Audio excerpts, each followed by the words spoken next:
Jaya Prabhupada, Jaya Prabhupada, Prabhupada, Jaya Prabhupada, Jaya Srila Prabhupada. Jaya Prabhupada, Jaya Prabhupada, Prabhupada, Jaya Prabhupada, Jaya Srila Prabhupada. Jaya Prabhupada, Jaya Prabhupada, Prabhupada, Jaya Prabhupada, Jaya Srila Prabhupada.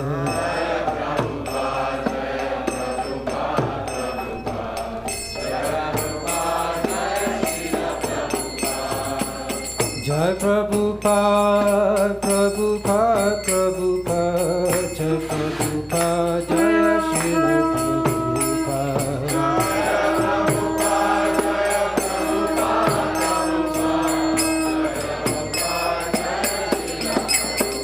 Jai Prabhupada, Jai Prabhupada, Jai Prabhupada, Prabhupada, Jai Prabhupada.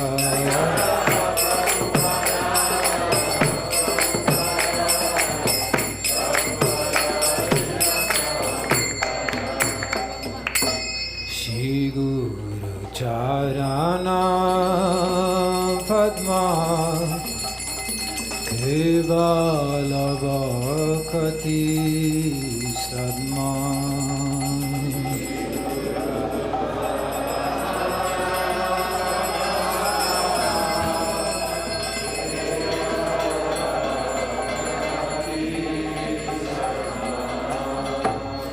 Shri Guru Charana Padma Kevala Bhakti Sadma. Shri Guru Charana Padma Kevala Bhakti Sadma. Bando Moi Savadhana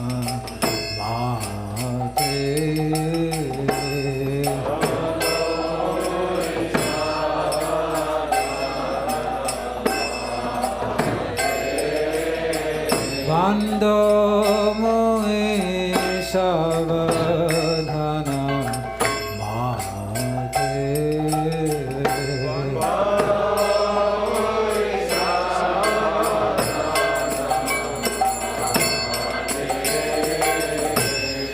Yahara Prasade Bhai He Baba Toriya Jai.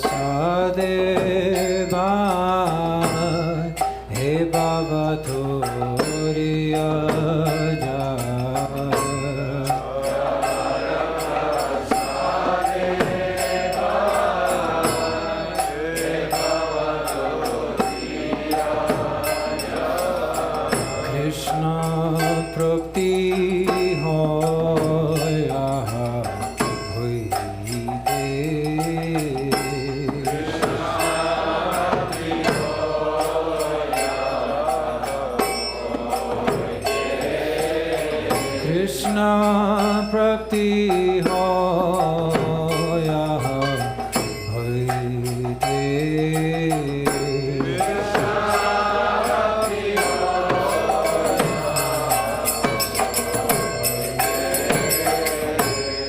Guru Mukha Padma Vakya Chite Te Koya Kya.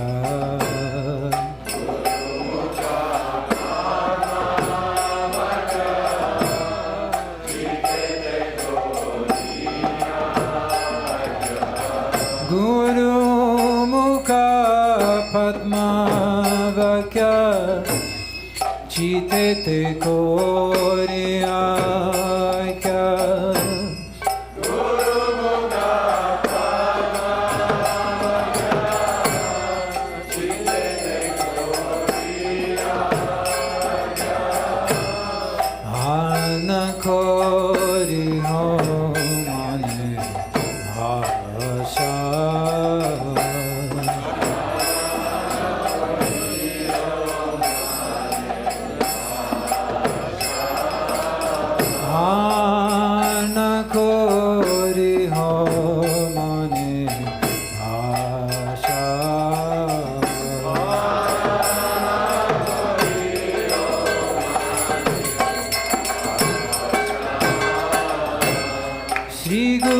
Charane Rati Eise Uttama Gati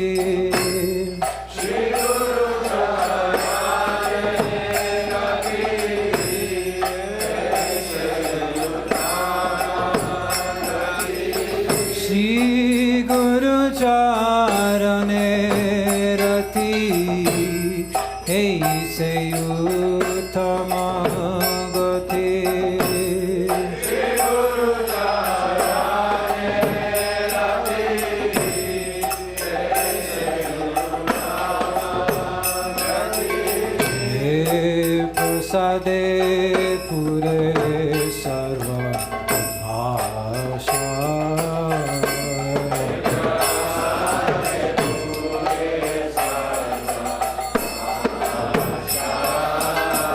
Ye prasade pure sarva asha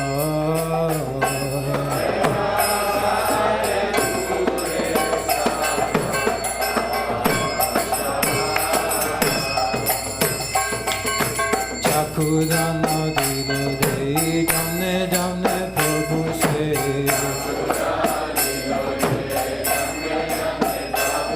Chakudan dilo de jamne jamne prabhu se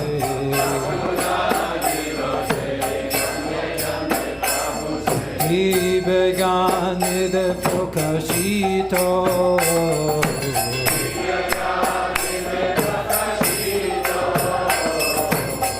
Dibeganide prokashito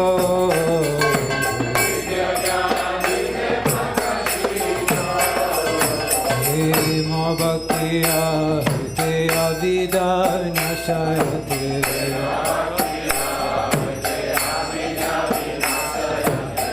Hema bhaktiya te avida vinashayate Vede gaya charito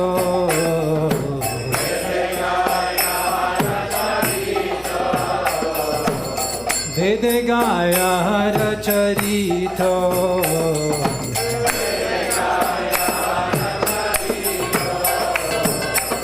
Shri Guru Karuna Sindhu Adama Chanara Bandhu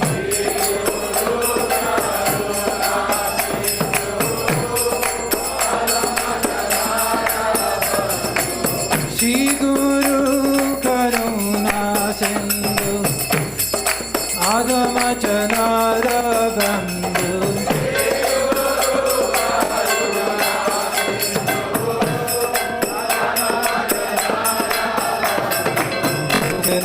Lokera Chivana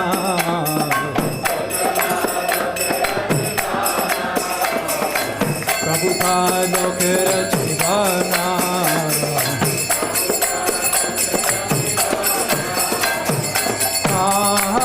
Prabhu Koro Daya Te Homare Pada Chaya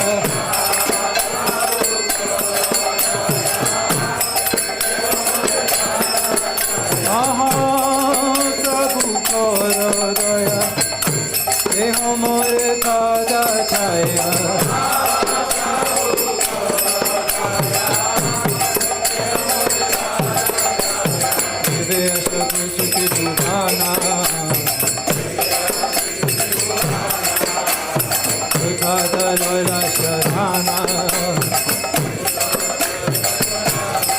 Shila Prabhupada Patita Pavana Shila Prabhupada Patita Pavana Jaya Prabhupada Jaya Prabhupada Jaya Prabhupada Jaya Prabhupada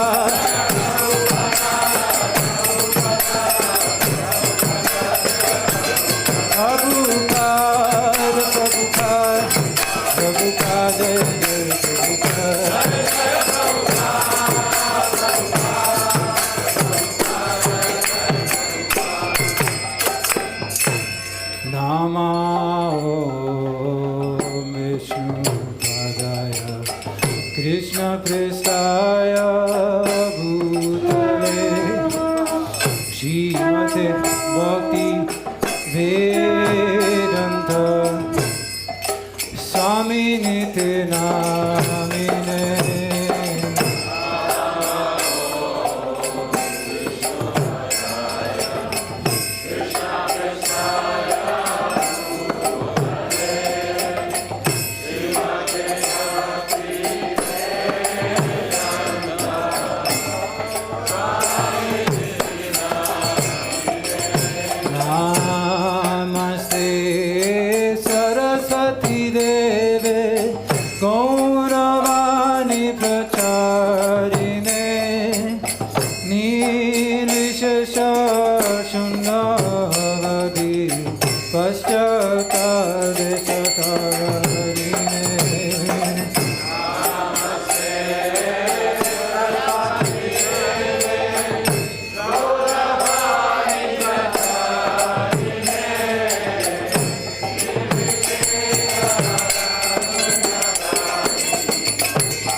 Hare Krishna, Krishna Krishna, Hare Hare, Hare Rama, Rama Rama, Hare Hare.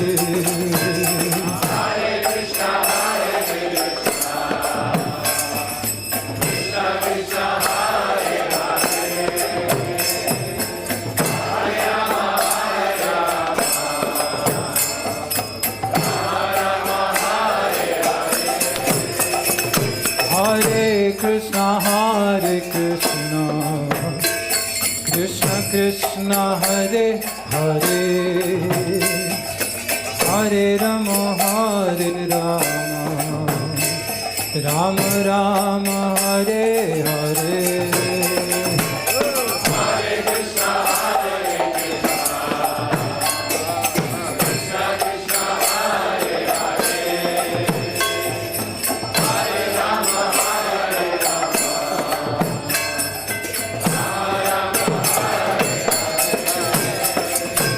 Hare Krishna, Krishna Krishna, Hare Hare, Hare Rama, Rama Rama, Hare Hare.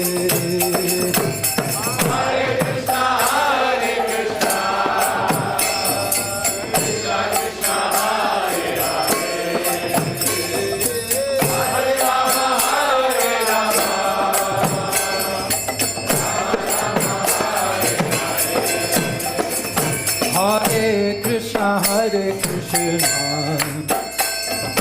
Krishna Krishna, Hare Hare, Hare Rama, Rama Rama, Hare Hare.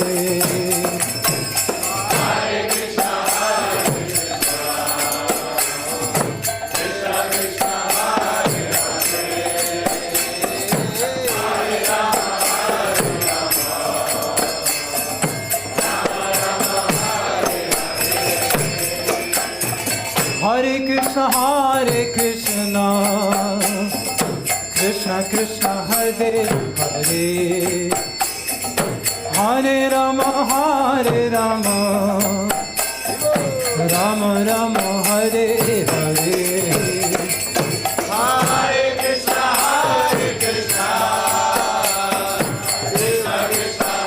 Krishna Krishna, Hare Hare, Hare Rama,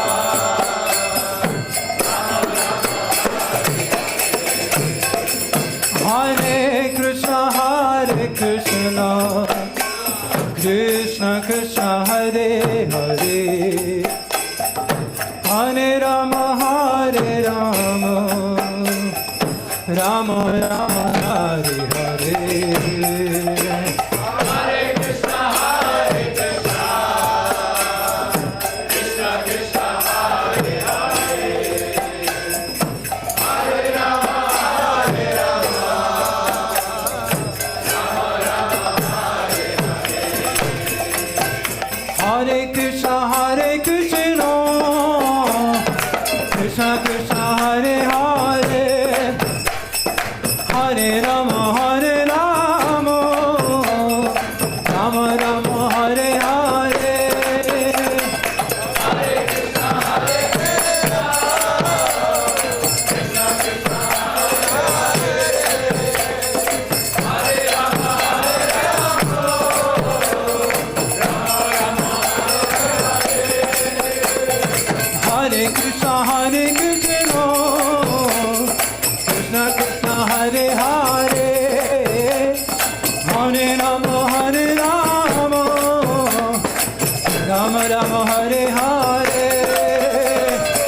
Hare Krishna, Krishna Krishna, Hare Rama, Hare Krishna, Krishna Krishna, Hare Hare, Hare Rama, Rama Rama, Hare Hare. Hare Krishna, Krishna Krishna, Hare Rama, Hare Krishna, Krishna Krishna, Hare Hare, Hare Rama, Ram Ram, Hare Hare.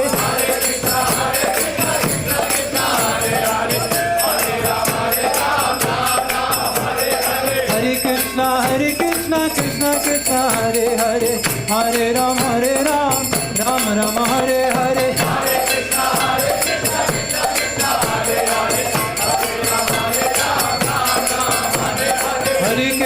Hare Krishna, Krishna Hare Hare, Hare Rama, Hare Krishna, Krishna Krishna, Hare Hare, Hare Rama, Ram Ram, Hare Hare.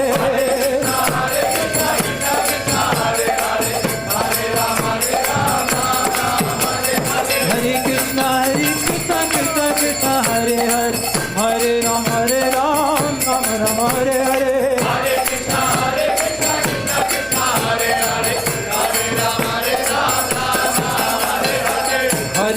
Krishna, Hare Krishna, Krishna Krishna, Hare Hare, Hare Rama, Hare Rama, Rama Rama, Hare Hare.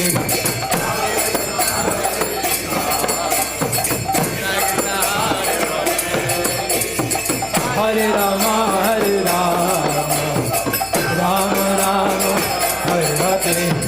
Hare Krishna, Krishna Krishna, Hare Hare, Hare Rama, Rama Rama, Hare Hare.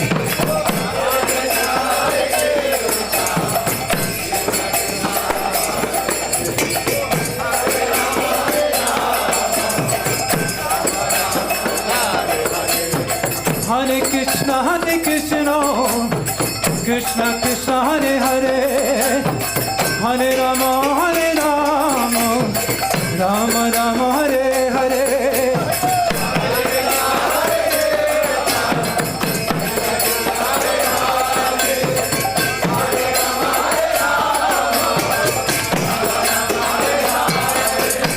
Hare Krishna, Krishna Krishna, Hare Hare, Hare Rama, Rama Rama, Hare Hare.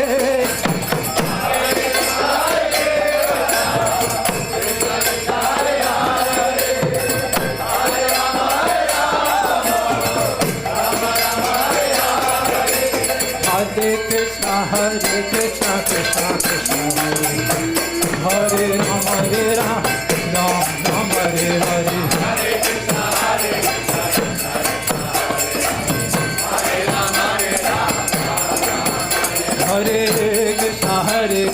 Krishna, Hare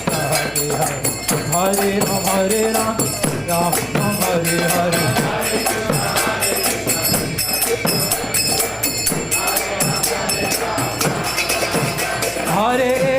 Hare Krishna, Krishna Krishna, Hare Hare, Hare Rama, Rama Hare Hare.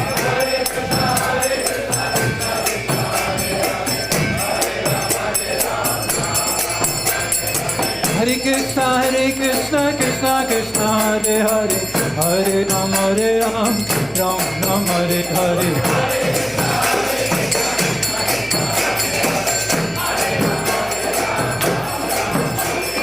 Hare Krishna, Krishna Krishna, Hare Hare, Hare Rama, Rama Hare Hare. Hare Krishna, Krishna Krishna, Hare Hare, Hare Rama, Rama Hare Hare.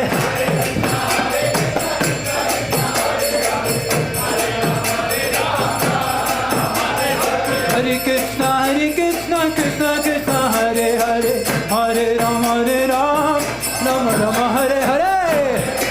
Hear the name with all your heart. Hare Krishna, Krishna Krishna, Hare Hare, Hare Rama, Rama Hare Hare.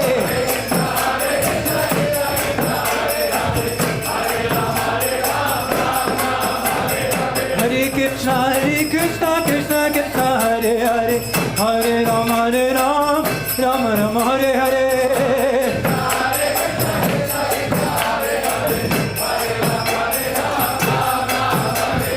Hare Krishna, Krishna Krishna, Hare Hare, Hare Rama, Rama Hare Hare.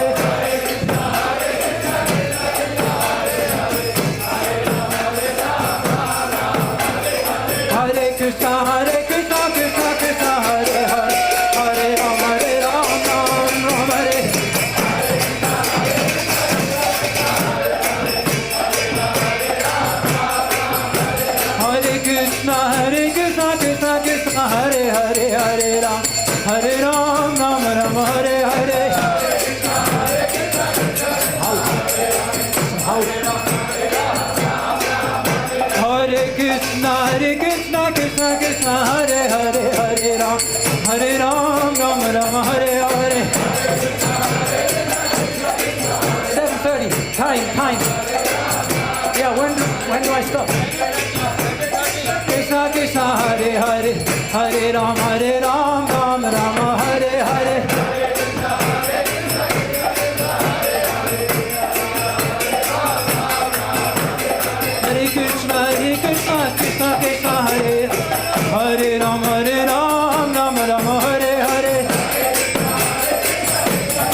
Nitai Gaura Hari Bol, Hari Bol, Hari Bol, Nitai Gaura Hari Bol.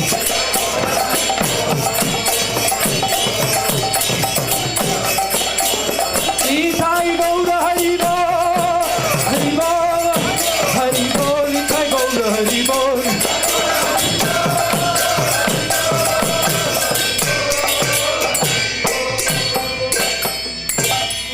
Shri Harinam Sankirtan Yage Ki.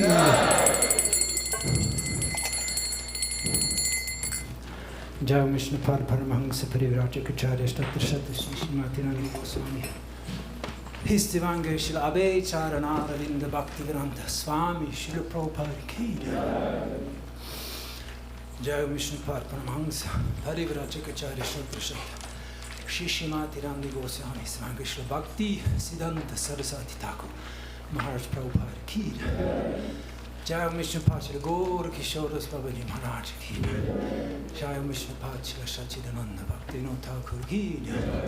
Jai Vishnu Pachila Jagannathas Babaji Maharaj Ki. Shri Namachari Haridas Thakur Ki.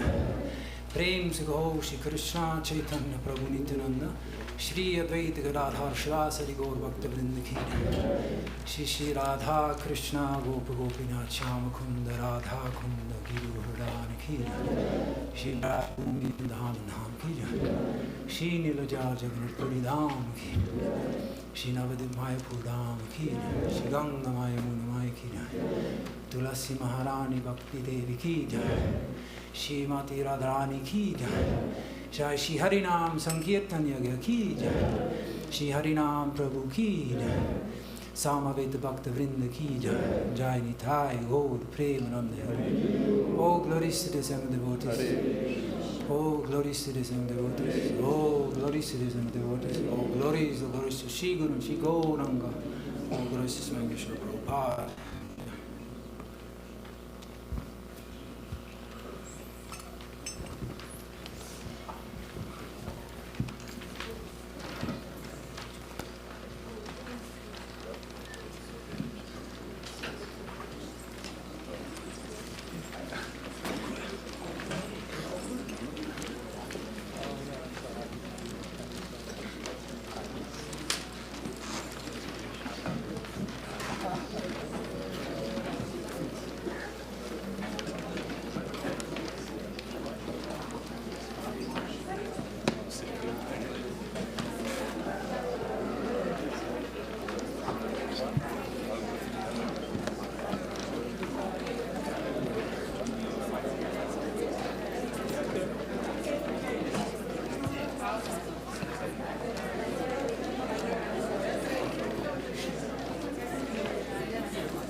Radha Madhava Jaya Kunja Bihari Radha Madhava Jaya Kunja Bihari Radha Madhava Jaya Kunja Bihari Radha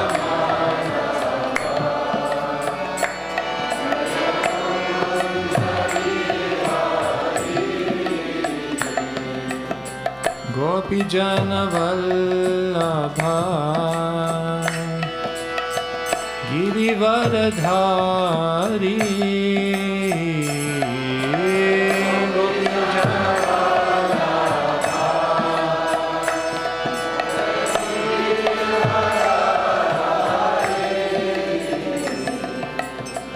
Yashodanandana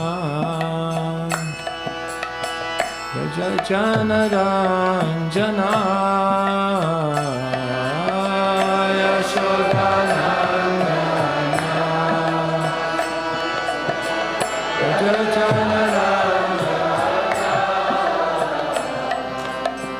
Yamuna Tiravanachari Jaya Kunja Bihari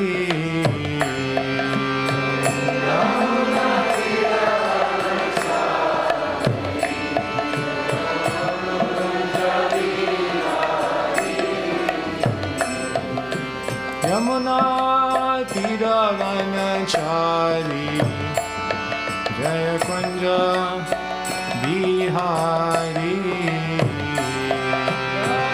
Yamuna Tiravanachari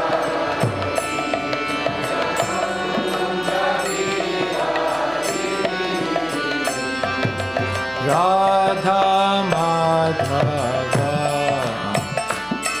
Jaya Kunja Bihari Radha Madhava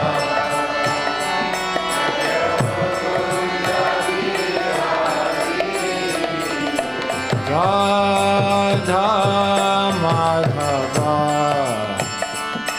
Jaya Kunja Bihari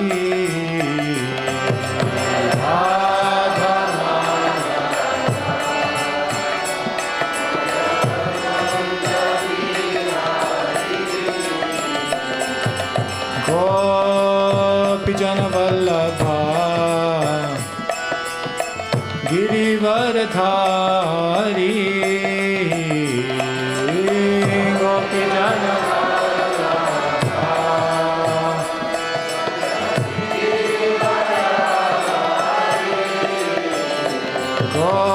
Gopi Jana Vallabha Girivaradhari Gopi Jana Vallabha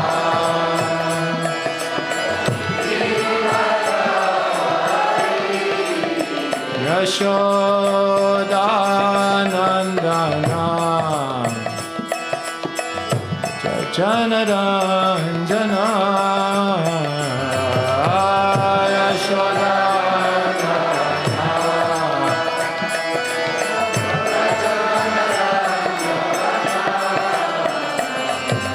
Yamuna Tiravanachari Jaya Kunja Bihari Yamuna Tiravanachari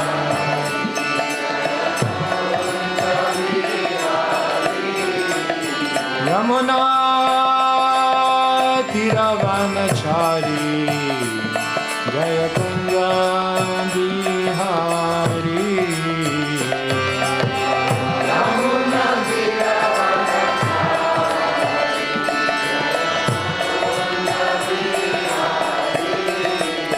Hare Krishna, Hare Krishna, Krishna Krishna, Hare Hare,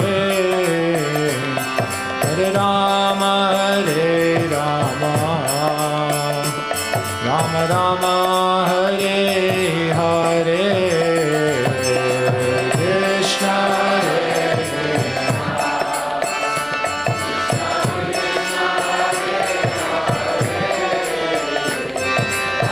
Rama,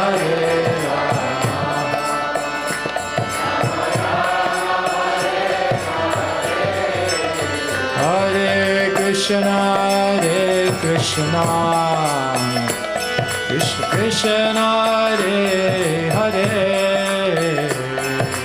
Rama Hare Rama,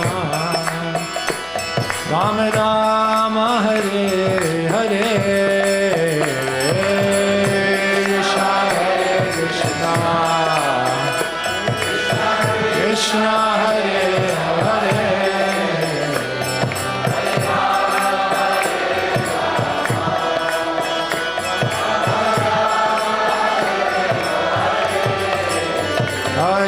Krishna, Hare Krishna, Krishna Hare Hare, Hare Rama, Hare Rama, Rama Rama, Hare Hare.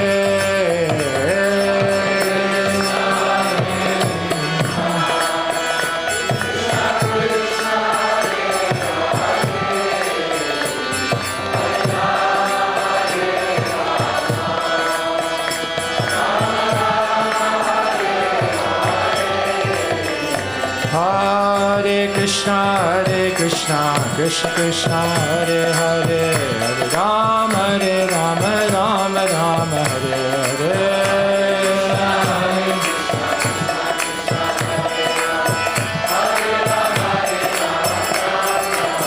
Hare Krishna, Krishna Krishna, Hare Hare, Hare Rama, Rama Rama, Hare Hare.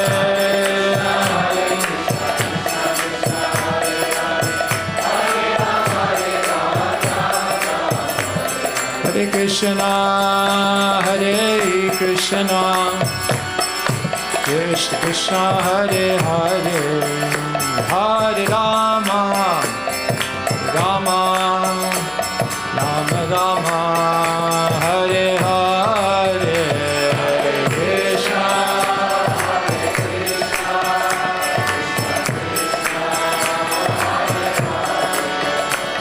Hare Rama.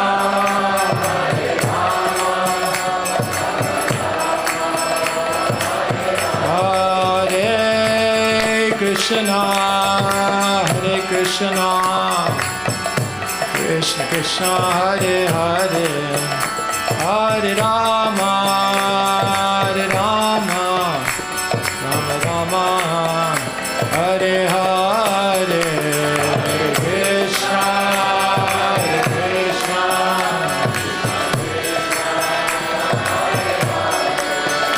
Hare Rama.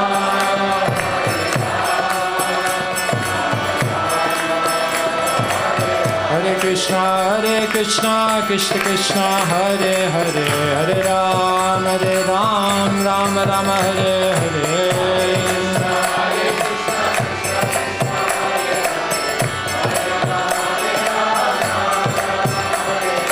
Hare Krishna, Krishna Krishna, Hare Hare, Hare Ram, Rama Rama, Hare Hare.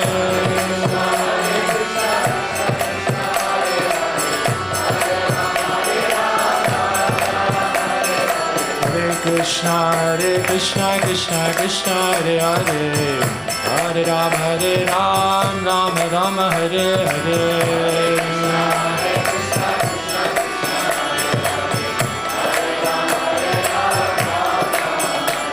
Hare Krishna, Krishna Krishna, Hare Hare, Hare Rama, Rama Rama, Hare Hare.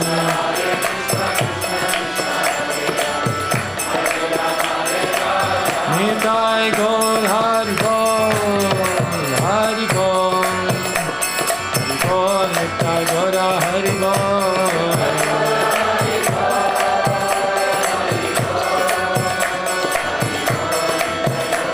Jaya Jai Prabhupada, Prabhupada, Jaya Prabhupada.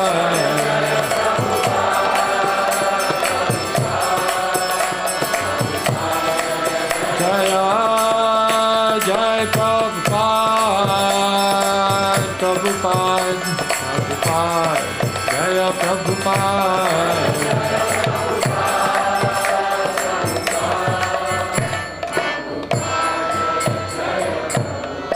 Hari Nam Sankirtan ki jai. Ajnanatimidandhasya Jnananjana Shalakaya Chakshurunmilitam yena Tasmai Shri Gurave Namaha. Shri Chaitanya Manobhishtam Stapitam yena bhutale Swayam Rupa Kadamayam Dadati Swapadantikam. Vandeham Shri Guru Shri Yuta Padakamalam Shri Gurun Vaishnavamscha Shri Rupam Sagrajatam Sahagana Raghunathanvitam Tam Sajivam Sadvaitam Savadhutam Parijana Sahitam Krishna Chaitanya Devam Shri Radha Krishna Padan Sahagana Lalita Shri Vishakhan Vitamscha. He Krishna Karuna Sindhu Dina Bandhu Jagatpate Gopesha Gopika Kanta Radha Kanta Namostute Tapta Kanchana Gaurangi Radhe Vrindavaneshwari Vrishabhanu Sute Devi Pranamami Hari Priya. Vancha kalpatarubhyascha kripa sindhubhya cha patitanam pavanebhyo vaishnavebhyo namo namaha. Shri Krishna Chaitanya Prabhu Nityananda Shri Advaita Gadadhara Shri Vasadi Gaur Bhakta Vrinda. Hare Krishna Krishna Krishna Hare Hare Hare Rama Rama Rama Hare Hare. Shri Harinam Sankirtan ki jai. Grantharaj Srimad Bhagavatam ki jai. Srila Prabhupada ki jai.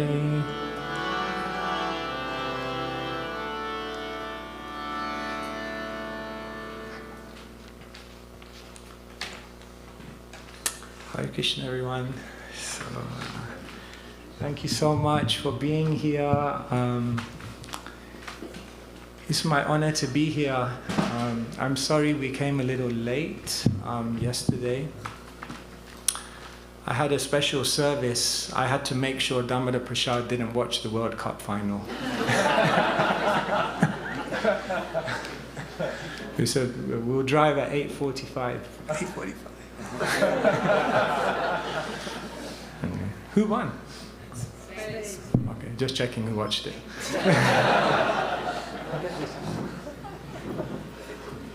Oh, Spain won. Oh, wow. Okay. All glories to Spain.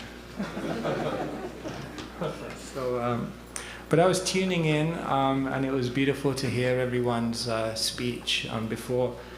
And His Holiness Krishna Kshetra Maharaj, I really resonated with what he said. He said, when we come, is full of thrill and is full of apprehension at the same time. And I really feel the same. It's full of thrill for me to come to Bhakti retreat because 4 years ago when I took sannyas, the Bhakti retreat was the first place I traveled to after sannyas.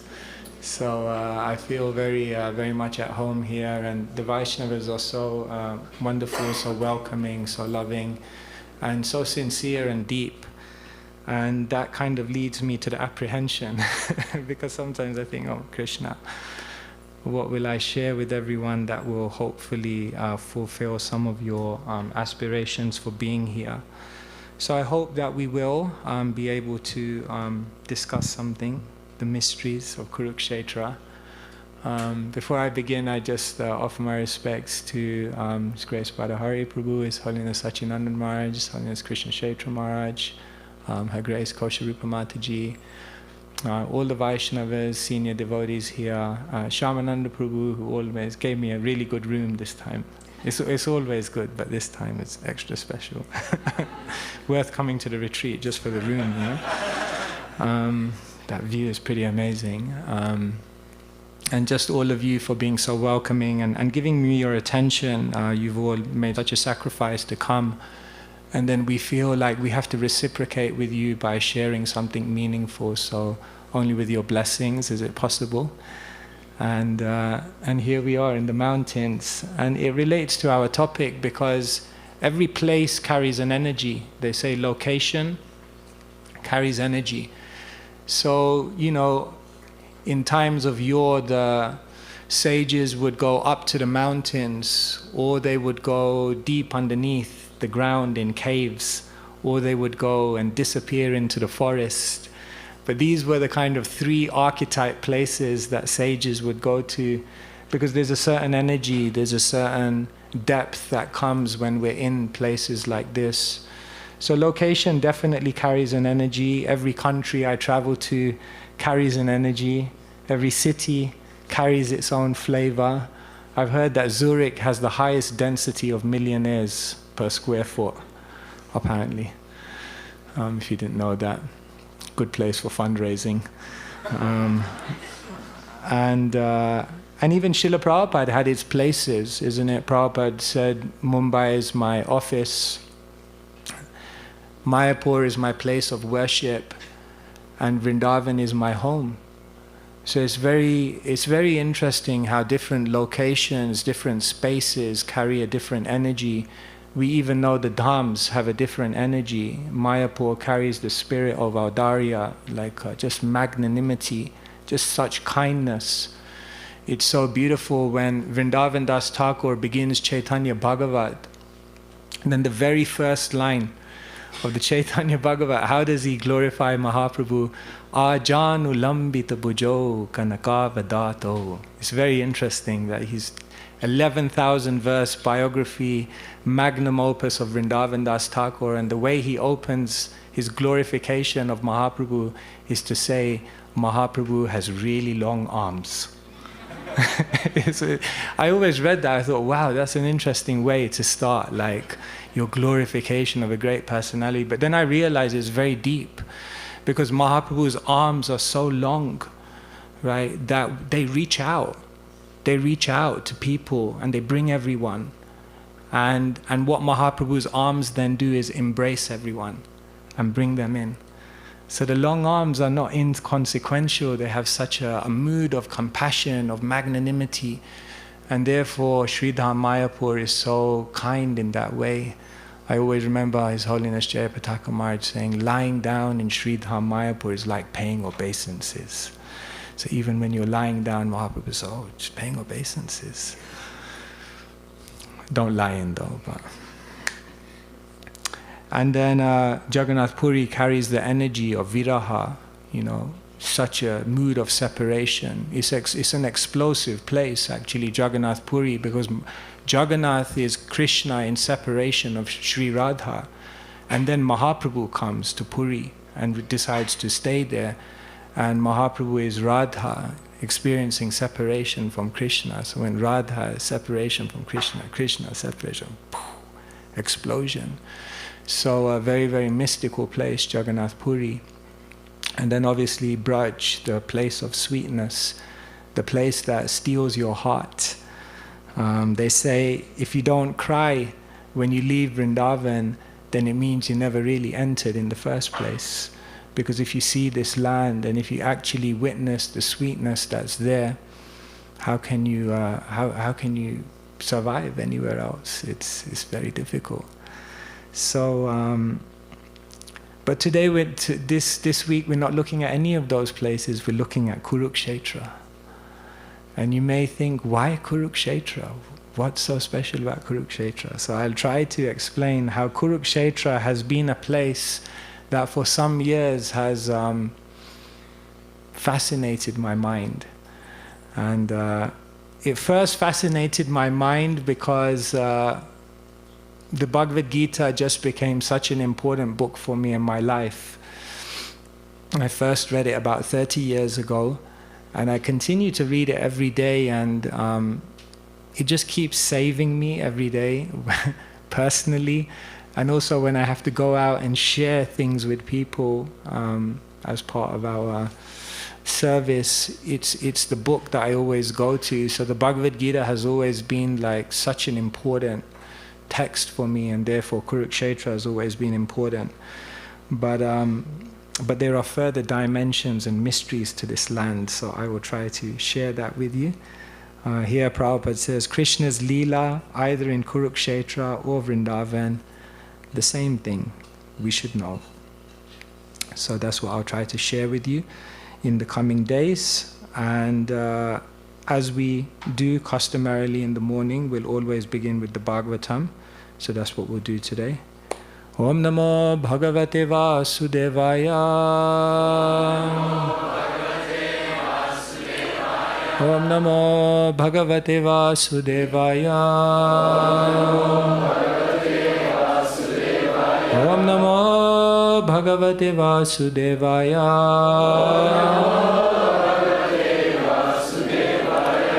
So to begin our journey, I've picked a verse from the fourth canto. Fourth canto, very beautiful. So many significant things happen, but perhaps the most famous is the pastime of Dhruva. We know Dhruva became very angry. He became very ambitious, and therefore his mother, Suniti, one who gives good wisdom. That's the role of a mother, to be Suniti, to direct the children towards where they can gain their heart's aspiration. She told Dhruva that if you want to fulfill your aspiration, you need to go to the forest. There you need to find Krishna. And so Suniti was the first one who directed Dhruva to the forest. And then in this verse, Narad Muni is giving more specifics about what you should do, where you should go, and how it will all work out. And so this is a very, very beautiful verse where Narad is telling Dhruva where he should head towards. So, but it all began with Suniti. It's very interesting because if you think about all the characters in this pastime, they all represent one defect. You could say defect, but maybe imperfection in some sense. Uttanapad represents attachment. Suruchi represents pride and envy. And Dhruva represents ambition, material ambition. But it's very, very interesting because Suniti, who represents good wisdom, devotion, her words actually resolve everyone's bad qualities in the end. Because of Suniti's words, Uttanapad breaks his attachment after all. Suruchi changes her heart of envy and she becomes purified of that. And Dhruva loses his ambition. Swamin kritartho asmi varam nayache. Now I don't want anything. I just want to serve Krishna. It's very, very interesting. Even in a community, if you have many people who have many desires, but you have one very pure person, then they can actually help to resolve everything in anyone else. That's why sadhu sangha is so important. It stands actually at the middle. It sits at the middle of all the other angas, because all the other angas must be done in sadhu sangha. So here, Narad is telling Dhruva where to go. And so we'll read from this verse. So please repeat after me. Tattata gachat bhadram te yamunayastatam suchi punyam madhuvanam yatra sanidhyam nityadahare. Tattata gachat bhadram te Yamunayastatam suchi punyam madhuvanam yatra Sanidhyam nityadahare Tattata gacham bhadram te Yamunayastatam suchi Punyam madhuvanam yatra Sanidhyam nityadahare. Anyone like to repeat?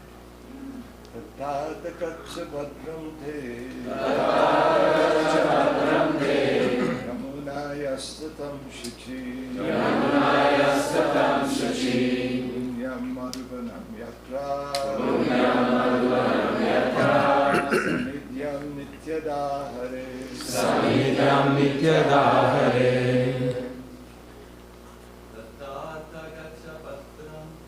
Tattata kacha bhadram te Yamunayastatam suchi Punyam madhuvanam yatra Sanidhyam nityadahare. Ladies.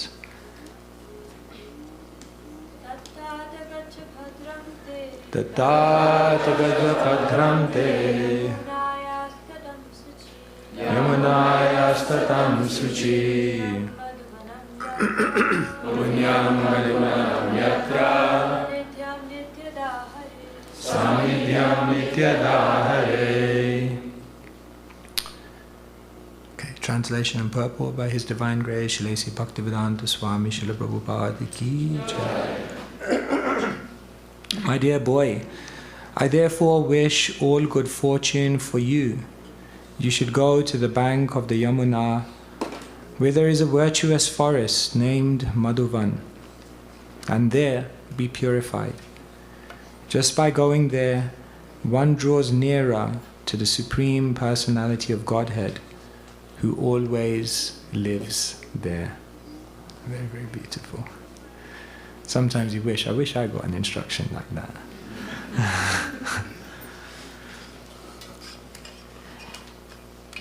Places of pilgrimage yield a special advantage for a devotee in quickly advancing in spiritual life.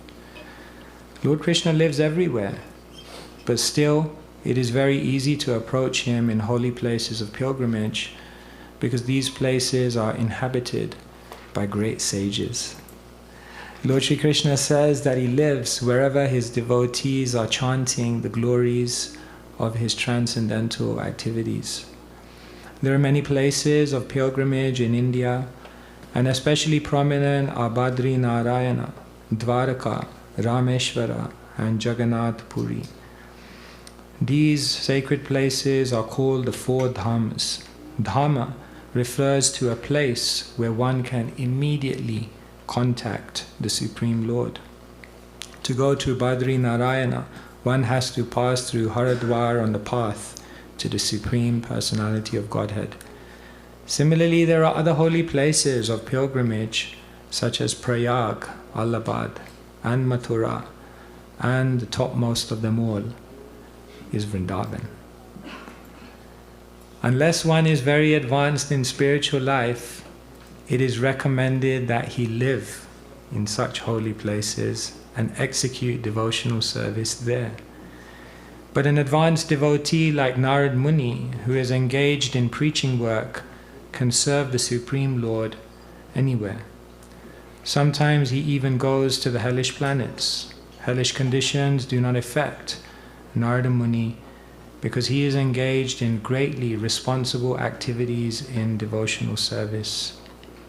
According to the statement of Narada Muni, Madhuvan, which is still existing in the Vrindavan area in the district of Mathura, is a most sacred place.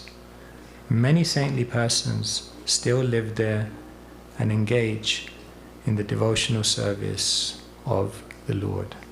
Srila Prabhupada Ki. So very, very beautiful instruction Narad Muni gives to Dhruva. Go to Madhuvan. It's very interesting that when you go on Brajamandal Parikrama, then the very first forest after Mathura, where the parikrama begins, that you enter, is the forest of Madhuvan. And Vrindavan is Madhurya Dham, as we said, and Madhuvan means the forest of sweetness. But it's very interesting that the first forest that you go to is the place where Dhruva Maharaj did austerity. And it was heavy austerity. You can go to that place, Dhruvatil, where Dhruva Maharaj was standing on one foot, and his meditation became so intense that his foot was pushing into the universe, into the globe, and was throwing everything out of orbit. The amount of energy, the amount of purity, the amount of spiritual potency that he generated by his tapasya was phenomenal. So I always find that very interesting that the parikrama begins in Madhuvan, because it's almost like right before you're realizing that I'm going to need to do austerity, I'm going to have to be determined, disciplined, I'm going to have deep desire, and maybe if I have that, then the sweetness, the relish of Vrindavan will open up to my eyes. And so Vrindavan is simultaneously known as Madhurya Dham, the place of sweetness, but also Tapo Bhumi. Braj is also known as the place where one has to do tapasya. And so here Dhruva Maharaj goes, and then in the purport, Prabhupada is explaining about places of pilgrimage. One English writer says, India is the land of extremes. You have the mountains, and then you have the dry, arid, desert-like lands.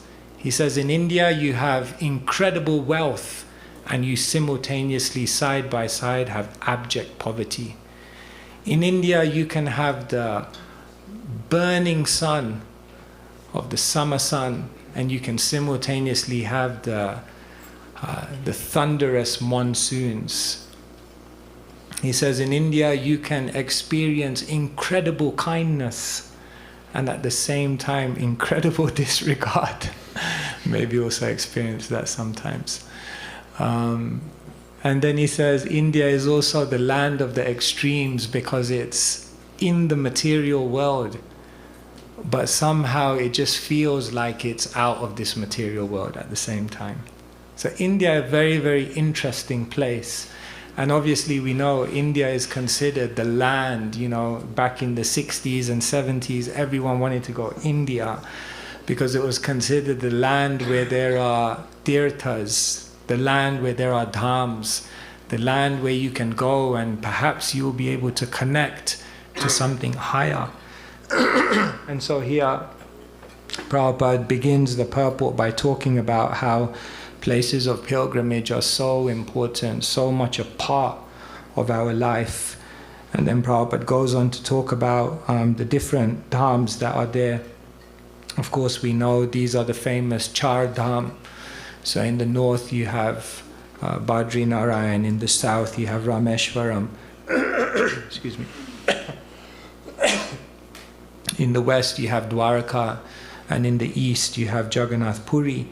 So Prabhupada is saying all of these places are very, very significant, very, very powerful. And then Prabhupada says Prayag, and then he says Mathura.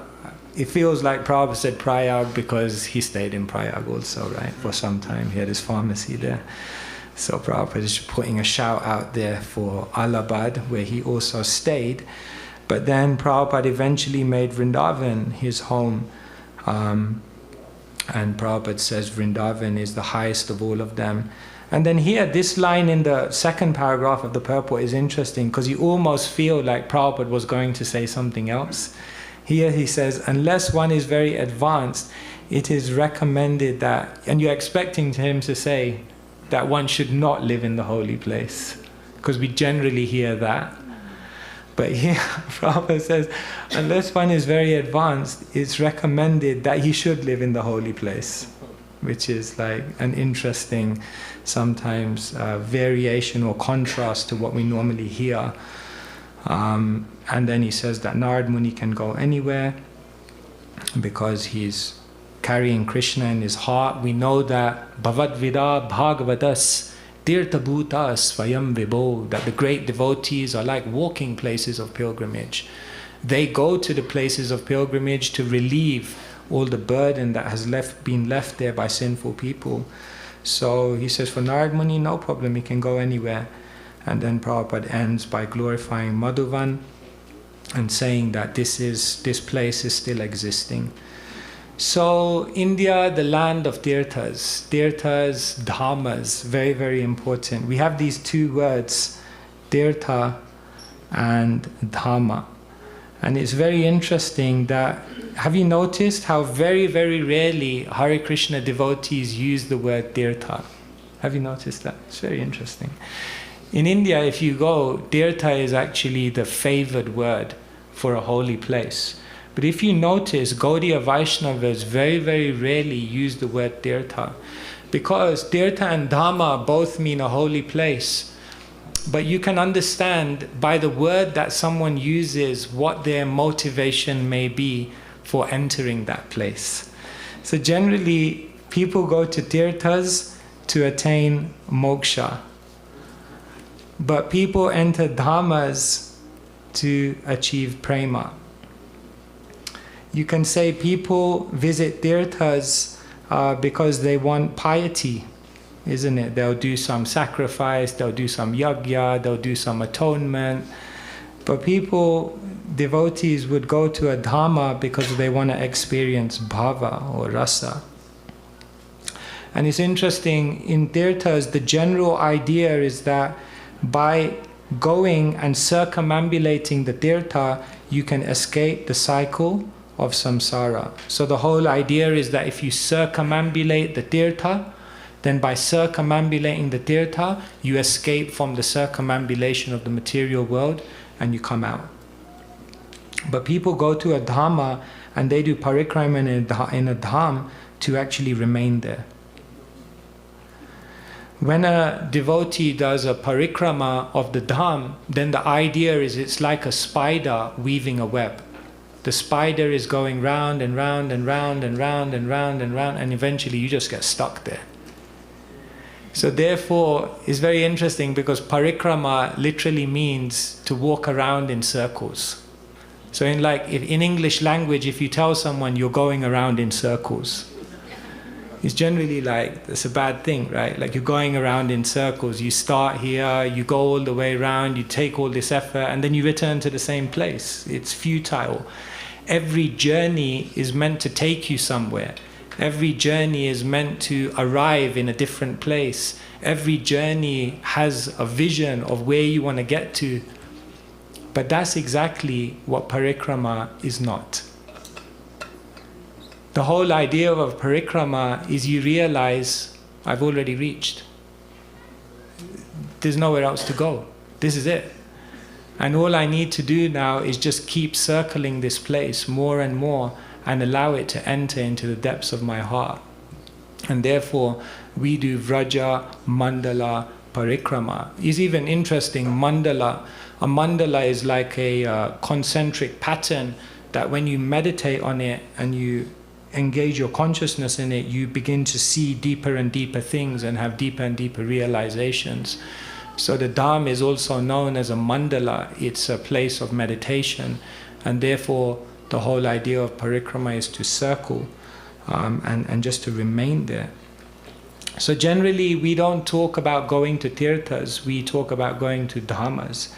And if you ever tell any Brajabasi that Vrindavan is a tirtha, they may attack you. Because for a Brajavasi, how can Vrindavan be a tirtha? Tirtha means a crossing place. Tirtha means a bridge. Tirtha means a portal to another realm. How can you call Vrindavan a tirtha? This is the spiritual world. You're already there. You don't come here to go somewhere else. And therefore, the Vaishnavas go to dhammas, and of all dhammas, Vrindavan is the cherished dham, the place that we want to arrive in. So Vrindavan is very, very special. I just thought I'd throw in this verse because it's very nice. This is Bhakti Devi in the Padma Purana, talking about her journey. And what she says is Utpanna Dravide Saham. So she says Dravida means the southern regions. So she says, I took birth in the south. And different explanations and commentaries have been given on this, but generally it's related to the Alvars, who were in the south and who through their poetry and devotion really ignited the Bhakti movement. So she says, Utpanna Dravide Saham, I took birth in the south. Vriddhim Karnatake Gata. And then, what happened? I went to Karnataka and there I grew strong. Vriddhim Karnatake Gata. I grew strong in Karnataka. So that's interesting. Sometimes this is related to obviously Madhvacharya and his strong propagation of personalistic bhakti. Maybe it's related to that. And then she says, Kvachit Kvachit Maharashtre. Then walking and walking, I went to Maharashtra.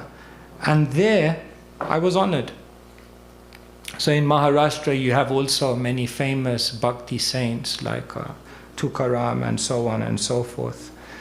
But then Bhakti Devi says, Gurjare Jirnatam Gata. And then I went to Gujarat and I became very weak.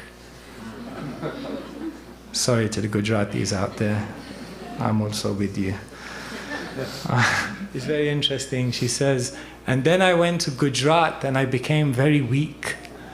So again, this is many conjectures have been there on this, commentaries on this.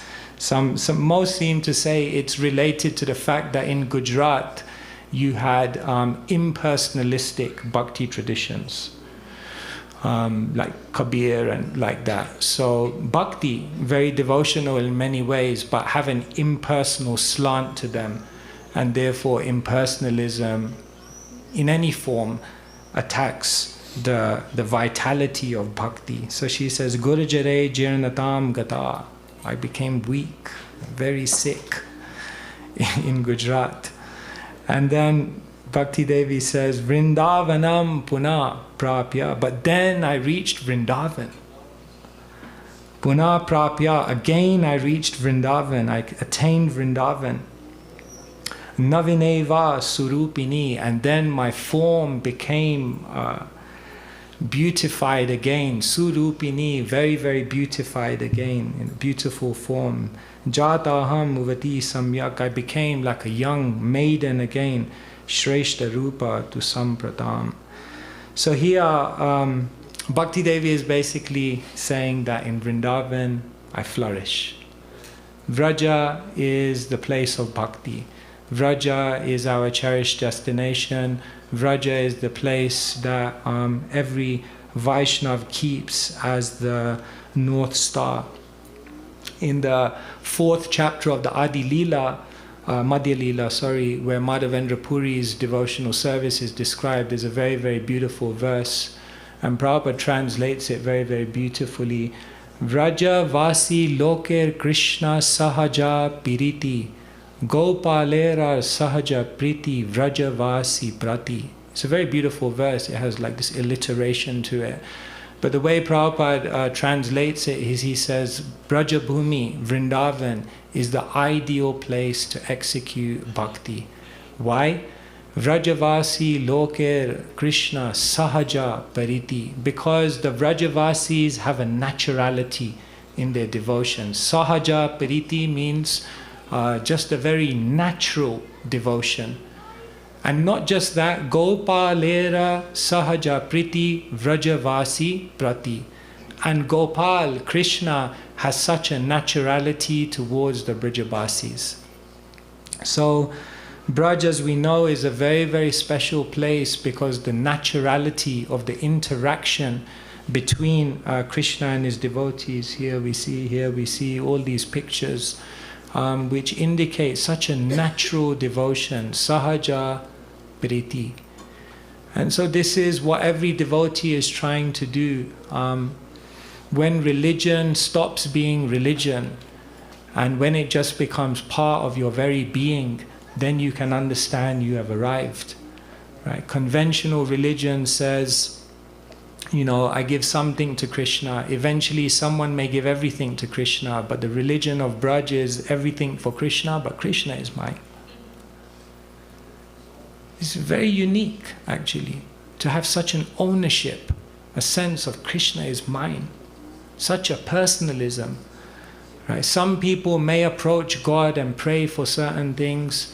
Someone may approach God and thank God for things, but in Braj they pray for God. Can you imagine that? You pray for God? It's very unique. So in every way, when you look at Braj, then it begins to, someone may say, I brought God into my life. Another person may say, I brought God into every part of my life. But in Braj, they say, we enter into Krishna's life. It's a completely different level of spiritual immersion, spontaneity, and connection. And so, Braj is very, very a unique place. Our cherished destination, our North Star. We're praying that one day we can get there. I remember actually we were on Brajamandal Parikrama, and right in the middle of the Parikrama we arrive in Kamyavan. Kamyavan is a very, very mystical forest, very, very beautiful, and it's so significant that actually the Parikrama usually stops in Kamyavan for 3 days. I don't think there's any other place in Braj that we stop for so long, because there's so many places which are of renown. But on this last Brajamandal Parikrama, when we went, we were in Kamyavan, so we're doing an interior Parikrama. And one of the most charming places in Kamyavan is Prabodhananda Saraswati's Bhajan Kutir. I don't know how many of you have been there. But it's very, very, very charming place. Very, very beautiful. And what had happened on the Parikrama is our dear Yogindra Prabhu from Sweden, he had invited some academics to come. So, they arrived in the middle of the Parikrama, like on the 14th day or something. Like everyone was in the swing of it. And you can imagine it was an absolute culture shock. And probably the most shocking things were the bathrooms. It's like, oh my God, So they had come, and it was like their second day on the Parikrama. So Yogendra Prabhu came to me, he said, I think they're a little, it's getting a bit tough, because they were supposed to be there for 7 days or something. They're already looking at their watches like, oh my God. So he said, can you speak to them? So it's very interesting. We're at this very charming place, Prabodhananda Saraswati's Bhajan Kutir. So I went to the top, and then he brought all of them. So these academics from Sweden. So we started talking and different things, and then it was a very beautiful conversation. And my first question to them was, what confuses you about Vrindavan? What confuses you about Braj? What stood out for you? So they were saying different things that stood out for them. The first thing someone said was Krishna's extramarital relationships. He just couldn't deal with that. Because in general conventional religion, marriage is such a sacred bond. So I was explaining, no, we do get married, we do believe in the institution of marriage, it's good, the commitment, the duty. But in Braj, sometimes that structure of marriage, that vow, that sense of duty, that sense of everyday regularity can actually harm the spontaneity of devotion, and therefore in Braj we also find that some of these structures are destroyed, so that real raga, attachment, free of any of that, can flow. So I think he was happy. And then I asked another one of them, what surprises you about Braj? And he said, the bells. He said, there's bells everywhere. And I thought it's so interesting sometimes to see Braj through the eyes of someone who's like not familiar. Because he said, like, for me, bells means alarms and school. And so I was trying to explain to him the spiritual meaning of why there's so many bells and wampers and so many things like that. So like this, they were sharing many different things that they couldn't understand and necessarily appreciate. Another one of them, I asked him, what amazes you most about Braj? He said, this is a place of sensual stimulation. He says, the colors are fluorescent, the smells are so strong, the music is so loud, and the people dance like anything. He said, I've never seen this much sensual stimulation in my life. I said, wow, that's a good observation. It's a place, right? Like Gokul, it means the place of the cows, or the place where the cows roam. But Gokul can also mean the place where the senses roam. The senses find their ultimate expression and their ultimate gratification in the spiritual energy. So very smart people, so all of this. Anyway, then they asked me, what is this place? So I said, this is the place of a great saint, Prabodhananda Saraswati. He was a great poet, great writer. So they said, can you read some of his writings? I thought, oh, this is like... So it was very funny. We started reading from Vrindavan Mahimamrita, and then all these verses where like Prabodhananda Saraswati says, it doesn't matter if your father's dying, it doesn't matter if your mother's dying, it doesn't matter if your child is dying, just run to Braj. These guys are like, wow, you know. And then after I was reading these verses, then one of the academics came to me and goes, this guy's quite extreme, huh? I said, this is Vrindavan. It's a land of madness. It's a transcendental. I said, Prabodhananda Saraswati, he's mad. He's completely. 3 things. Prabodhananda Saraswati is mad. Sri Vrindavan Dham, Sri Chaitanya Mahaprabhu, and Sri Radha. If you start Prabodhananda Saraswati on any of these 3 topics, be prepared to have your mind blown. Because he's in love. He's intoxicated. So why am I sharing all of this with you? Because Braj is our cherished destination, is where we're trying to go, is our heart's desire. But what has been done through the scriptures is that the journey to Vrindavan has been described in many different ways. Because yes, we can have a North Star, yes, we can have an aspiration, one day I want to be in Braj. But how do we get there? Therefore, it's very beautiful in scripture. There are 2 main ways in which scripture show us the way of how to enter Vrindavan. One is through personalities, and the other is through philosophy. These are almost like 2 roadmaps which are given for anyone who wants to know, how do you actually enter into Braj? So for example, personalities, of course we know Akrura made a journey to Braj on that chariot sent by Kamsa to bring Krishna and Balaram. And that whole journey, we won't obviously go through it now, but that whole journey of the anticipation, the way in which he honored Braj when he came, his rolling in the dust, his being stimulated by seeing the footprints and all of these things are all very key lessons. We learn about Uddhav, obviously, who went to Braj to give the sandesh, to give the instructions or the message of Krishna to the gopis. So last year we discussed all about Uddhav and Uddhav's journey, and how we learn so much about entering Braj through his life. We also learn about how to enter Braj through Chaitanya Mahaprabhu, because Sri Chaitanya Mahaprabhu tried many times to go to Braj when he was initiated in Gaya and he went mad, then immediately he started walking towards Braj. But a voice from the sky came and said, "You're God and you got a job to do. You can't go Braj now, you have to go to Navadvip." Later on, Mahaprabhu took sannyas and he wanted to go to Vrindavan, but he couldn't. And then later on, he went to Ramakeli and he saw Rupa and Sanatan. He wanted to go Braj, but he couldn't. So many, many lessons also, if you look at Mahaprabhu's endeavor to enter Braj, you can find many, many secrets. But the roadmap to Braj is also given through philosophy. So for example, you have the nectar of instruction, which I basically say is the road to Radha Kund.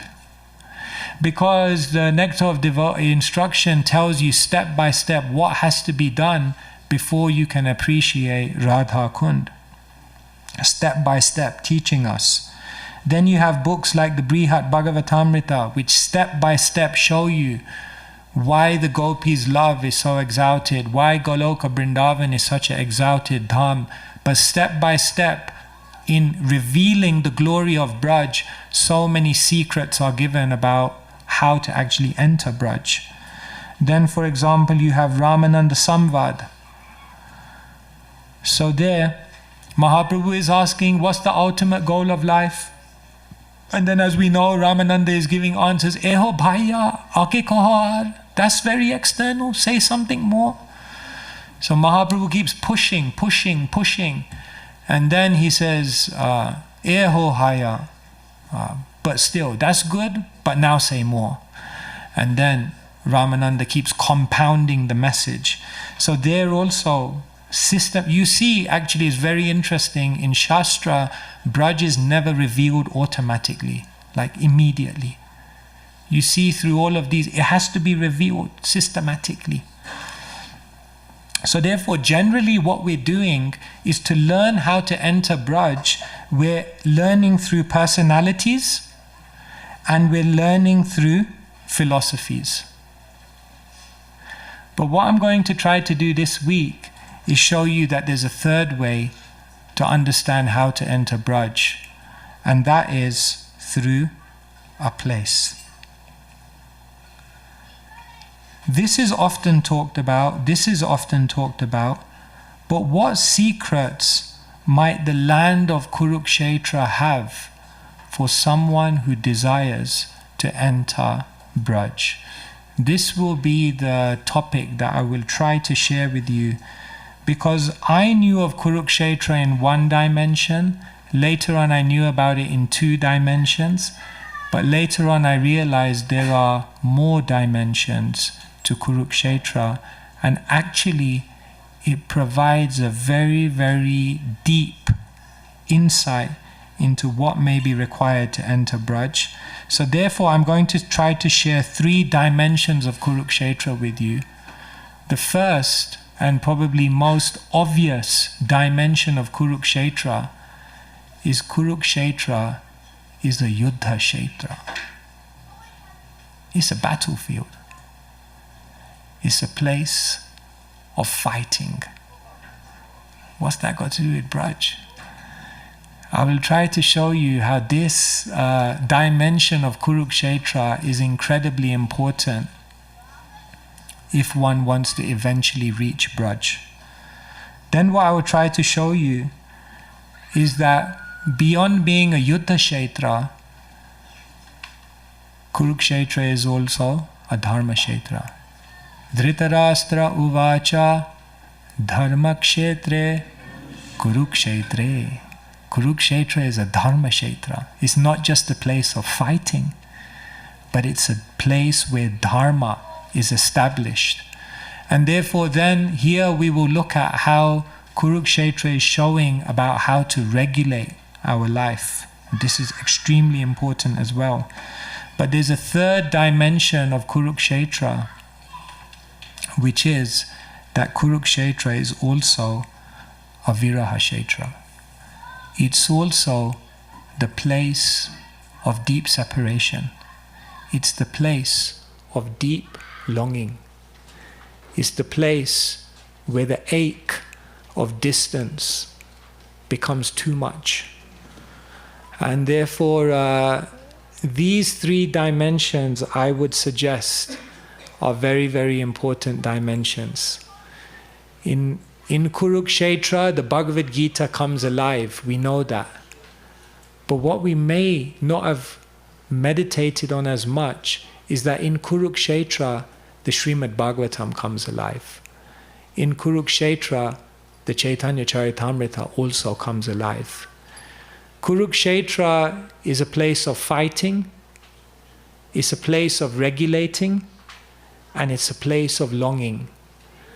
And I would suggest that it's very difficult, nearly impossible to get to Braj unless one knows how to fight, how to regulate, and how to embody a deep longing. So on this next few days, the journey that we're on, we will learn from different individuals. When we go to the Yuddha Kshetra, we will learn from the fighters, Drishtadyumna, Abhimanyu, Bhishma, Karna. We will look into all of this. What does the battle mean? What happened in this battle, and how does it even relate to my life? I don't know how many of you like the battle parts of the Shastra. Once we had a brahmachari in the ashram, and his favorite parts were all the fighting parts. Like, he just used to read that like every day, like this person gets decimated and 1,000 arms are chopped off and the blood is flowing everywhere. And oftentimes devotees, they don't like this so much. They don't, it's like, oh my God, this is too much. But we're going to talk about the fighting. We're going to learn from all the fighters. And then, obviously, it's the Dharma Kshetra. We're going to learn from Krishna. Krishna is the teacher of Bhagavad Gita, and we're going to teach what is the Dharma. We're going to learn what is the Dharma that he's teaching that helps me to get to Braj. But then Krishna will say, Sarva Dharman Parityaja. I've taught you all that Dharma, now give it up. And then we're going to enter into the next dimension of Kuruksetra, because everyone thinks Krishna is the Guru. But what does Krishna say? Radhikara prema guru amishishyanat. Krishna, the teacher of the world, the one whose instructions are followed for generations, the one who says, I come to re-establish everything, that Krishna says, Radhikara prema guru. When it comes to prema, Sri Radha is the Guru. Amishishyanat. I'm just a humble student. I have to learn. Then I have to humble myself. The whole world listens to my instructions. But when it comes to prema, Radhikara prema guru, amishishyanat. Then Sri Radha is the Guru. So this is a very, very mystical dimension of Kuruksetra. Again, all of these topics, you cannot immediately reach there, but somehow or other we have to try to understand. And this is very mystical. Bhaktisiddhanta Saraswati Thakur made many, many shocking statements in his life. Statements that made people fall off their chair when they heard it. And one time, Bhaktisiddhanta Saraswati Thakur said, Kuruksetra is the best place for bhajan. Only bogus, hollow people desire to go to Vrindavan.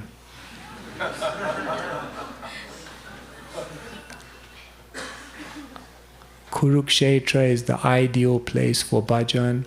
Only bogus, hollow people desire Vrindavan.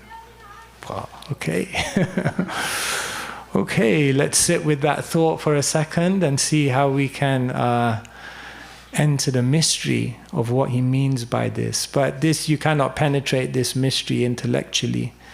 It's an ecstatic outpouring, and we'll try to discuss something along the way.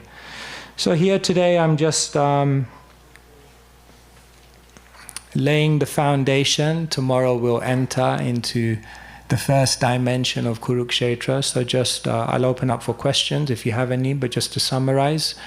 Prabhupada in this very beautiful verse of the Bhagavatam tells us places of pilgrimage, very important. That's where you meet the Supreme Lord.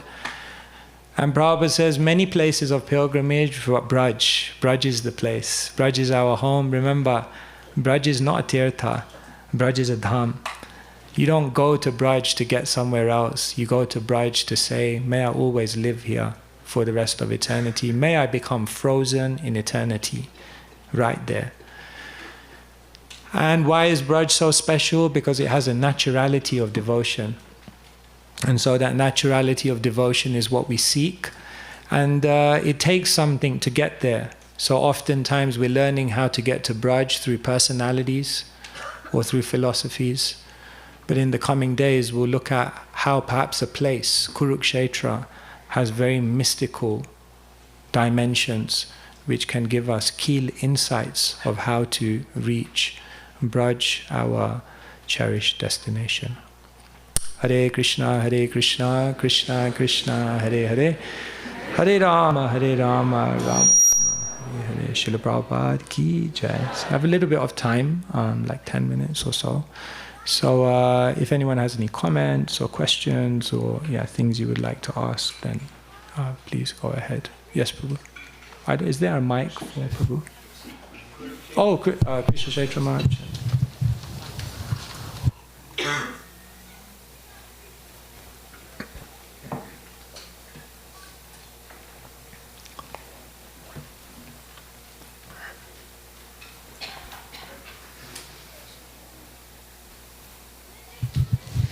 Hare Krishna, Maharaj. Thank you so much. Always inspiring. This last December, I was in Vrindavan as an imposter that Bhakti Siddhanta Thakur speaks of, and it was incredibly crowded. And it was so crowded. One day I went to Radharaman temple, and it was just people all over the place. I actually decided to turn around and go away instead of trying to push through to have darshan. And I mentioned this a few days later. I met Srivatsa Goswami and said, "Oh, Radharaman temple has become so crowded." And he shook his head and said, "Yes, it's too much." And he's one of the Radharaman Goswamis, senior Goswami. Perhaps you have some thoughts about this. I found it in my very Kanishta mentality a bit disturbing. And on the other side, we might think, well, maybe Krishna wants all these people to come to Vrindavan. Perhaps you have some thoughts about this? Thank you so much, Maharaj. So many thoughts come. It's funny, actually, last night I was reading a book by, maybe you would know his name better than me. Is it John Hawley? John Stratton Hawley? Playground of Krishna. And he talks about how Vrindavan has changed so much, and he talks about his times when he was there in the 60s. It's incredible, actually, when you see the pictures of Braj from even the 60s or the 70s. Even pictures of Srila Prabhupada in front of Madan Mohan temple, it just looks so idyllic. And then you compare it to today and you feel... let me just gather my thoughts. There was a few things I wanted to say. On your point of being imposters, it's explained that the pilgrim is like a cloud.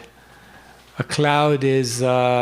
almost pushed by the winds and inconspicuously enters the borders of Braj, like without anyone realizing. And it says that the pilgrim is a little bit like this, comes in like an imposter comes in, just pushed by the winds of grace, and comes in, and then from high above begins to look at everything going on.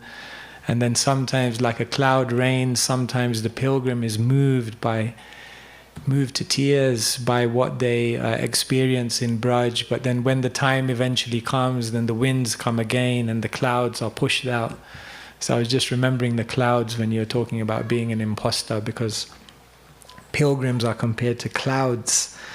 And then on your point of Braj changing and the climate changing, of course, those in the line of Sri Chaitanya Mahaprabhu are always very, very happy to see the Sankirtan movement expanding and exploding. Remember Sri Chaitanya Mahaprabhu's Ajan Ulambito Bhujo, those long arms of Sri Chaitanya Mahaprabhu are reaching out, and then they're reaching out, and what they're doing, they're pulling everyone in. And they're pulling everyone into Braj. And because Prem Ras Niryas Korite Ashvadan Raga Marga Bhakti Loke Korite Pracharan. Mahaprabhu wanted to preach the Raga Marg Loke, all over the world. But how you can understand the Raga Marg if you have no connection with Braj? So therefore, for Mahaprabhu to fulfill his desire of preaching the Raga Marg all over the universe, all of the universe will have to come to Braj, because Braj is the school of love. Braj is the school of devotion. Without that, how anyone can do it? Therefore, those in the line of Mahaprabhu are very happy to see so many people connecting with Braj, because we lose our hearts in Braj. But yes, it becomes a challenge to taste the sweetness, to feel the connection sometimes with so much busyness. I guess that's why Brajamandal Parikrama is so nice, because you go to all the parts of Braj that nobody goes to. Because people usually come to Braj, they have like 5 days or something, 6 days, so they do all the main spots. But then you go to Adi Badri, or you go to Shesha Shai, or you go to, Dauji, or so many places where people don't usually go. So that's a beautiful thing. But the final point I'll make is that the sweetness is always available, but one must, you know this of course, it's better than me, but to tune in somehow to...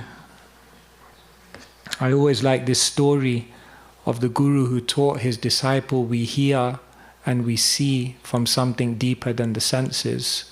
So the Guru was in Times Square, and it was chaotic like anything. And he turned to the disciple and said, "Did you hear?"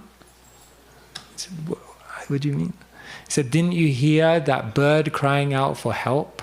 The disciple said, "It's so noisy here." And then they went behind a bench, and there was a small bird, injured, crying for help. So the disciple was amazed. He said, "How in the midst of all of this noise did you hear that bird crying for help?" And the Guru went into the square and he said, "Just watch." And out of his pocket he pulled a few coins and dropped the coins, and ding! And 50 people looked around like, "Was that my money? Was that my money?" In the midst of all of that sound, somehow 50 people heard the money dropping, the sound of money. And then the Guru looked at the disciple and said, "We hear with the heart. If you have a heart which is full of compassion, if you have a heart which is full of service, attitude, if you have a heart which is seeking to contribute, then all you will hear is opportunities to do that. And if the heart is full of greed, full of so many other things, then you will hear the money." So a very beautiful teaching that we hear with the heart, we see with the heart. So yeah, but it's a challenge. It's after giving that nice philosophical reply, I have to admit, Damodar Prasad and myself were talking and we were saying, we'll go on Brajamandal Parikrama. but not in Kartik because it's so busy. So we did say that, but ultimately, yeah, the sweetness, despite the changes in economy, infrastructure, ecology, the sweetness of Braj perpetuates. He said that Braj has 3 qualities: Amrita, Ashoka, and Abhaya. I think Bhaktivinoda Thakur says this. Braj is characterized by 3 qualities. Amrita is deathless. It can never be destroyed in any way. It can never become decrepit. Abhayam, because there's such a presence of Krishna, there's absolutely no fear. And Ashoka, because one is so satiated by the rasa, which is overflowing in Braj, Ashoka, there cannot be any lamentation. So, yeah, who's seeing all of this? You know, we're sitting on the banks of Radha Kund and wondering which person here is seeing Radha Kund. I wonder. Look around. It's not me, for sure. I'm looking around. Is anyone here really seeing what's really going on here? Yeah. Some thoughts, Maharaj? I hope so. Thank you. Yeah, I see hands you can give. I think Gauralila Prabhu.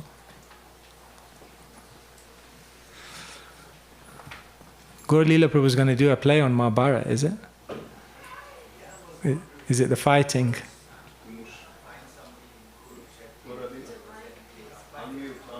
You need to turn the mic on, Prabhu.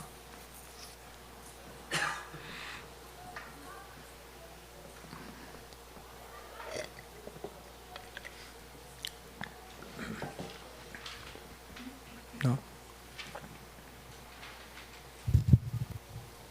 Thank you so much. A question related to what you just said. Generally, I go once a year with yoga people. I teach yoga philosophy in different yoga schools to India. And I also used to go to Vrindavan with them. But then I realized most of them cannot appreciate Vrindavan. They see the dirtiness and the busyness and all that stuff. So now I kind of changed. I go to Haridwar, Rishikesh, Pushkar and Jagannath Puri. At the end, it's fine. But now what you said with the long arms of Lord Chaitanya, you know, like he wants to embrace and invite everyone, would you suggest to go back, or should I wait till become more like Krishna Bhaktas? Yeah, I've spoken to many devotees, thank you Gauralila Prabhu, I've spoken to many devotees who have taken groups of newcomers to Braj. And it is a challenge, definitely. It's chaotic. Yogamaya is very prominent in many ways. But we were also discussing yesterday in the car that there's a certain rawness of devotion. I mean, like Maharaj said, you go into Radharaman, like I've been into Radharaman temple and not touched the floor. Like, it's just like, literally, like nuts, like just like a whole, like a crowd in and out. It's, what can you say? There's a special rasa when you go through such an experience, you know? Once I was in Radha Damodar temple and I was just, I was struggling that day. It was the evening, you know, Braj comes alive in the evening, the city that never sleeps, you know, so you're in Radharaman and this. And at one point I just looked around at everyone in the temple room, you know, like these old widows in white, you know, this old sadhu, you know, all these people who had come with so much devotion. I was looking, I was like, who are all these people? Wow, what a, you know, incredible devotion. Very, you know, you go to Radha Govinda temple in Jaipur and all those at the back singing for Govinda. It's a very, so there's a certain rawness of devotion. It's rustic, you know. It's like people, I think in today's day and age, the age of AI, people love a little authenticity, you know. In an age where everything's so slick and everything's so organized and everything's so, you know, polished, You go to Braj and it's a little bit raw.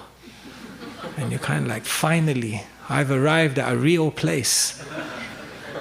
So I think there is a certain rawness of Vrindavan, raw devotion, that somehow captures the sincere soul. You know, and I'm sure many devotees have told me that, of taking new people and thinking like, what are they going to think? And they're moved, they're touched. But yeah, you also have to probably control it a little bit. Kind requests for donations and so on and so forth. You know. Just protect it a little bit. But what can we say? Braj is this Taraka Shakti. It's Paraka Shakti. Yeah? The Dham is pervaded by this energy which seems to sever your material attachments and then simultaneously pulls you in. So we can't deny all these Shaktis are functioning beyond our intelligence. Yeah, try it out. I don't know. I would say go for it. Sink or swim. Yes. Okay, yeah, Vrindavan Chandra Prabhu, I think. Hare Krishna. Kuruksetra was already a holy place before all this happened, that the Brajvasis met the Kuruksetra Vasis, or the battle, and yeah, it's actually said Kuruksetra Krite Tirtham. I can't remember the whole verse now, but Kuruksetra was the Tirtha in Satya. I think Pushkar was in Treta. Maybe someone can do a Google search on it, AI. Do a search on Kuruksetra Krite Tirtham, and you should get the verse. But anyway, the point is, Kuruksetra was the choice dham in Satya, and that verse says later on, Navakande Kali Kalo, or something of that nature, that in Kali Yuga the dham is actually Navadvip, that verse says. Anyone got it? Yeah, can you say it? Huh? Kurukshetram Krite Tirtham Tretayam Pushkaram Smritam. In Treta Yuga is Pushkara. Dwapare Naimisharanyam. In Dwapara Yuga is Naimisharanya. Navakandam Kalo Kila. And in Kali Yuga it's Navadvip Dham. But the devotees know there's no difference between Gauda Mandal, Braja Mandal. But yeah, so yes, it was since Satya Yuga. So there's many stories about Kurukshetra, like of course it was Kuru who made Kurukshetra famous, but Kurukshetra is connected to many things. It's connected to Brahma's creation. Brahma created from Kurukshetra. There's some story like that. Kurukshetra is also the place of Parashuram, when Parashuram did the annihilation of all the kings and the rivers of blood. That's connected to Kurukshetra. So many things happened actually in Kurukshetra. Maybe last question, yeah.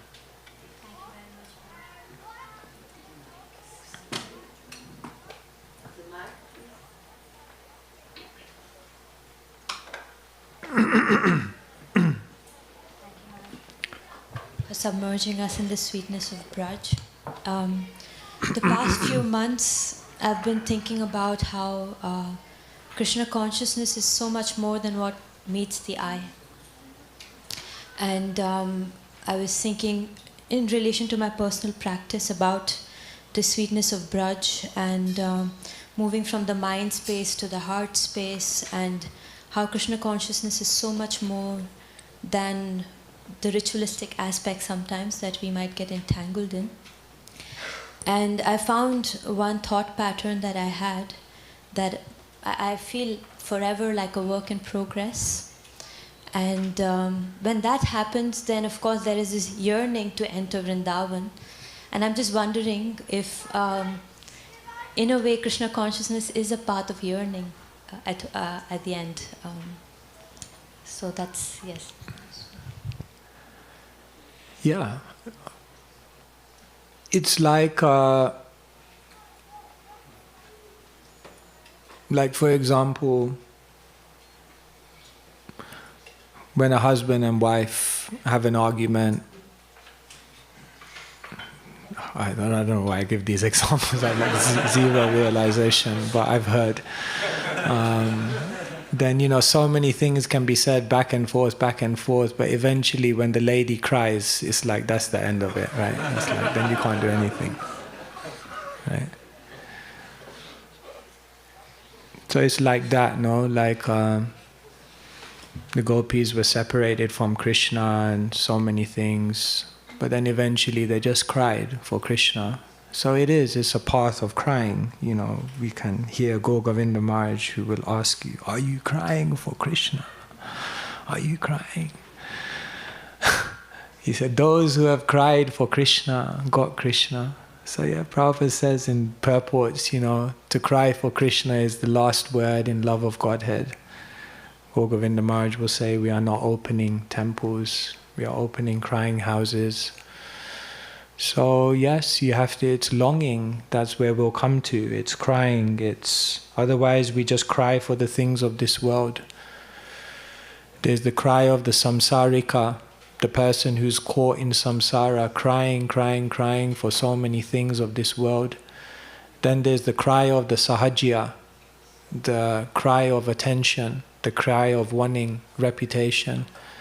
Then there's the cry of the sadhaka, the one who says, I'm suffering, I need Krishna, like a baby crying out. And then there's the cry of the siddha, because in Braj you're still crying. So everyone, you'll cry, you have to cry. Yeah, it just depends what you want to cry for. So Madhvacharya says, if you add up all the tears that the conditioned soul has shed for lifetimes over material things, it will be enough to fill oceans. So that tendency is there, but it has to become Atma Krandan, the cry of the soul. So yeah, Kuruksetra will take us there. That's where Kuruksetra will take us. But we have to go step by step. So first we'll have to fight. So that we'll do tomorrow. I think we'll end there. Grantaraj Srimad Bhagavatam ki jai, Srila Prabhupada ki jai, Gaura Bhaktivinoda ki jai. Hare Krishna. Thank you so much.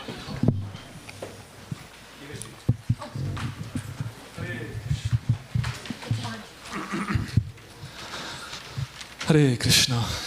His Holiness Swami Bhagavan Keshava Maharaj ki jai. Hare Krishna. Thank you so much, Maharaj, for this beautiful introduction to your seminar, but I think also to the retreat. We know His Holiness Satchidananda Maharaj also will speak about Vrindavan, so I think it was a beautiful introduction. Thank you so much. Just give a short overview. This is the first day. Of course, in the entrance hall there is the program. You can see the program there. But just to give a short overview, so we'll have continue here at 11:30. We'll have His Holiness Kuruksetra Maharaj seminar on yoga, the art of play, which will be here. And then we have kirtans in the afternoon, and at 4:30, His Holiness Satchidananda Maharaj seminar on Discover Vrindavan in Your Heart, how to be in Krishna's world even when in the West. This will be also here at 4:30. Then at 7 o'clock we have Arti, and 7:30 we have kirtans and bhajans with His Grace Badaharidas Prabhu and the other kirtanis. So that's the program for today. And just two more short announcements. Gorolila mentioned about the drama and that he's looking for ladies to dance in the drama. And he just wanted to clarify that it's not him who is the teacher. He has a professional female dancer, and she will teach those who are volunteer for that part. So we'll be nicely guided and trained in dance if you volunteer for that service. So that was one announcement. And the second announcement, of course, there is a kids program, and there is also programs for youth. And I think there is a meeting with all the teenagers. So I don't know how many teenagers are here in the room, but maybe you're also parents of teenagers, young devotees. Then at 2 o'clock in the yurte, in the tent outside, 2 o'clock, there will be a meeting. And everyone should be there. It would be really appreciated if all the youth could be there for just a gathering and an overview of the programs for this week. That's at 2 o'clock outside in the tent. The kids meet? The kids, small one. Direction entry, I mean... Okay, in the entrance hall, on the right, if you come in on the right side, there is a room. Yes. And there is the... Always. That's always the place for the kids program, right? Time?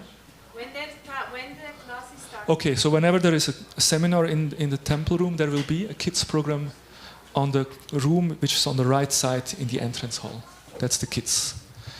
And then Sachisuta has some announcement regarding the deities, so the altar.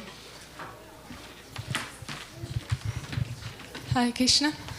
So, if you still have some deities in your rooms, please allow us to have their wonderful darshan by bringing them to the altar. They will get 2 artis and 3 huge offerings a day, which will be most probably more than the dry nuts that you offer in your room.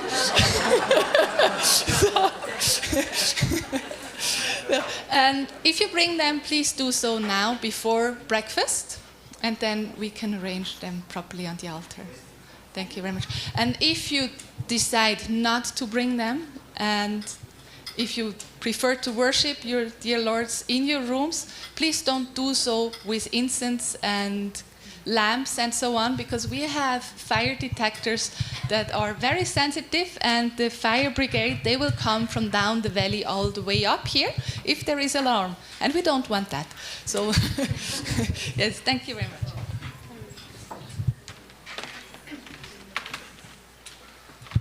Okay, Hare Krishna, wish you all a wonderful day. Srila Prabhupada ki jai. Hare Krishna. I tried to speak a little slower. It's okay for the translation. Yeah, that's perfect.